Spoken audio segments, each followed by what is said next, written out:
and inclusive energy to protest safely and peacefully and to be supportive of everyone within the group. Please respect one another as bystanders. We are all here for a reason. We are all here because we want to inspire change, progress, and inclusivity. Therefore, it is imperative that we create a platform of positivity and invite others, especially younger generations, to believe that progress is possible through love and unity. Our mission is to defend friends, family members, communities that we love from racism, sexism, xenophobia, homophobia, transphobia, ableism, and Islamophobia. We will also be underscoring the dire need to protect our environment from those who refuse to preserve it. Thank you guys for coming out. We're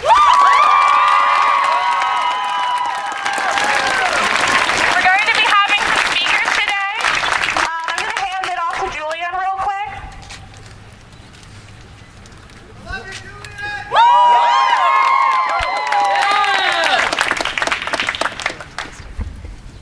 Hello? Hey, okay. I'm Julian. I'm a film major, a junior here at VCU. So yeah, I'm queer, I'm Afro-Latino.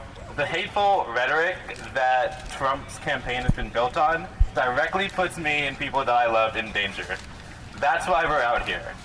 Because, you know, it's one thing to be unified, but it's another to show that we want to defend and protect the people that this kind of hateful speech puts in danger. And also I want to talk just a little bit more about like the climate. Trump has said that he will, basically undo all of the progress that we've made with climate change policy in the last few years. And climate change is probably the one issue that most affects everyone. If the planet is not alive, none of us are alive. And so to have a president say that he values his profits and profits of corporations and these people that have had power for centuries over the best interests of the people who are going to be affected by these policies, that's just ridiculous. And so we have to speak out against that. And we're gonna have more speakers, but thank you all for coming.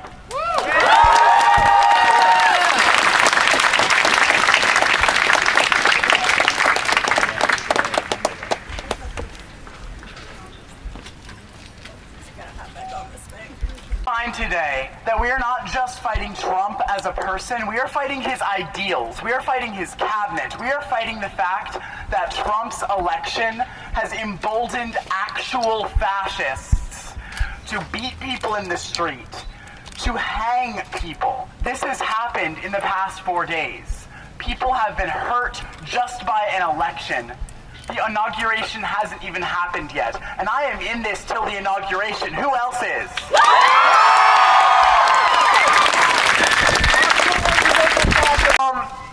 Here's what I would like to say. So, a little bit about me.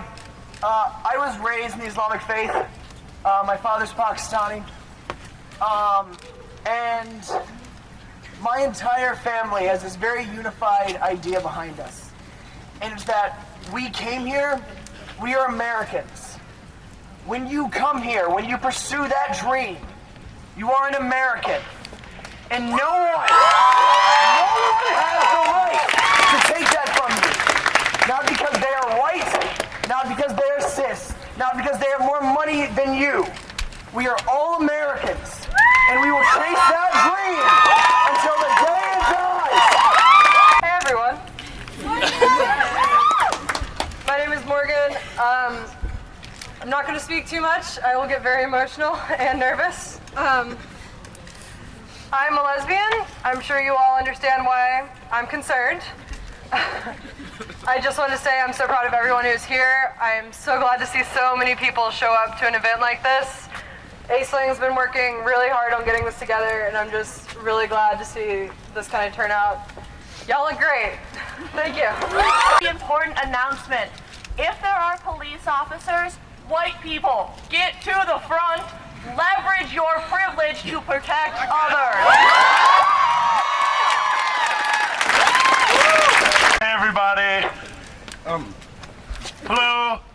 How are you all doing today? Hey, I'm really out of breath because I biked here all the way from Carytown after work, and I was like, I gotta speak, tell my friends. I'm really proud of Julian and I'm really proud of Aisling for organizing this here today so that we can all stand together against this common evil. So on that note, while I wanted to talk about that common evil, I just wanted to remind you guys, before you march today, do not march and put your voice over others who deserve it. And saying that, I mean that people have been dealing with the horror that you're facing with this upcoming Trump election. Well, not even upcoming, it already happened. But, I mean, people have been facing this fear for their entire lives. I really want you to know that. I am so happy to see all these people out here today, but I want to remind you that if this is your first rally or one of the first times you've ever organized, people have been doing this forever. And we've been marching forever. We've been out here forever. People have been suffering forever. And I just want to remind you that this is the reality that people have had to deal with for their entire lives. I'm talking about POC people. I'm talking about queer people. I'm talking about women people, and I'm talking about femmes. And this is something that I want to remind you guys, and something that you need to know, that we've had time to change this. That this election wasn't because enough people didn't vote or enough people didn't care. It's because the system that has been put in place is speaking for a certain demographic and a certain people. Yeah!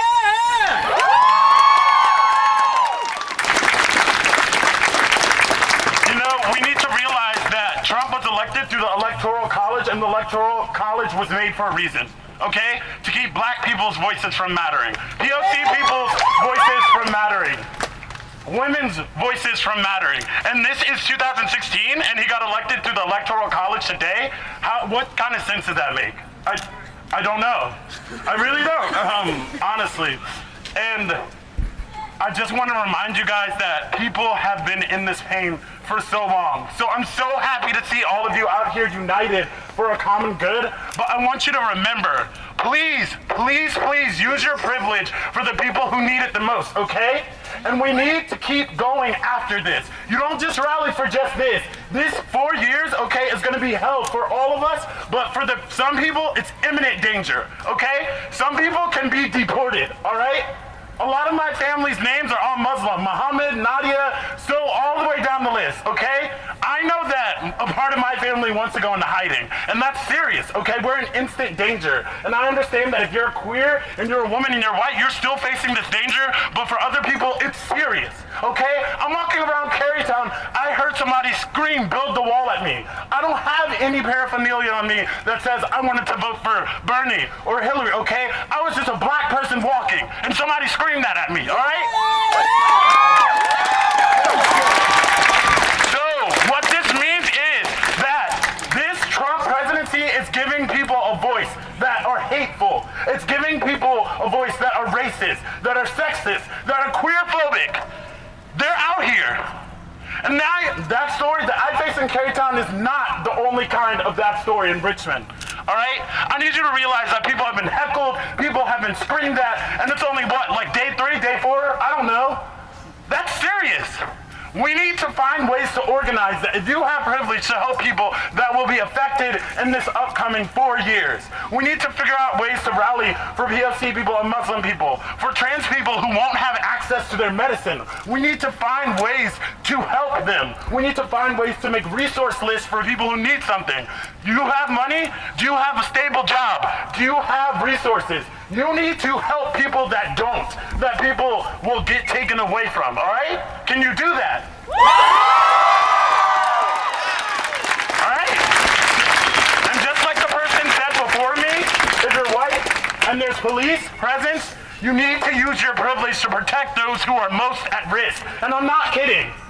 What I want to ask you is, what are you willing to pay and put on the line? Because people have been paying for generations. My parents have been training for generations and generations. You know, other people are saying, wow, I'm so let down by our political system, by our government. I was born and my mom said, this government isn't for us. All right? I never had that chance. Other people never had that chance. And hell, I'm privileged as fuck. And other people out there don't have as much privilege as I do. So I want you to know that this government only works for a certain kind of people. Do you want to change that? Yeah! All right, good. I want a dyke for president. I want a person with AIDS for president, and I want a fag for vice president, and I want someone with no health insurance.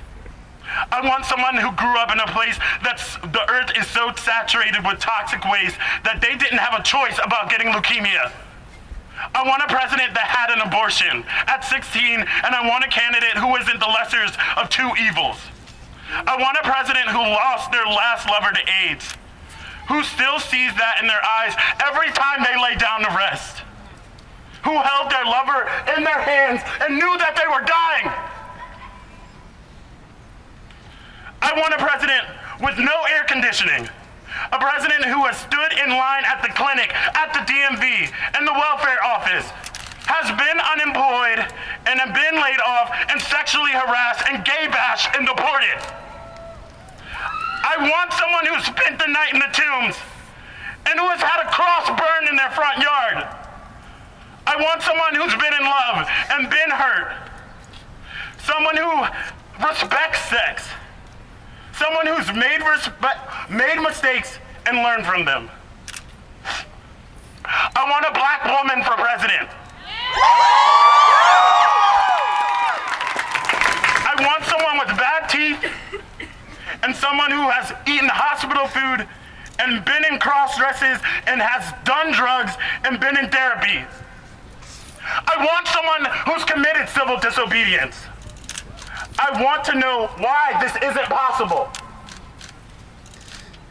I want to know why we started learning somewhere down the line that the president is always a clown, always a John and never a hooker, always a boss and never a worker, always a liar, always a thief, and never caught.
this.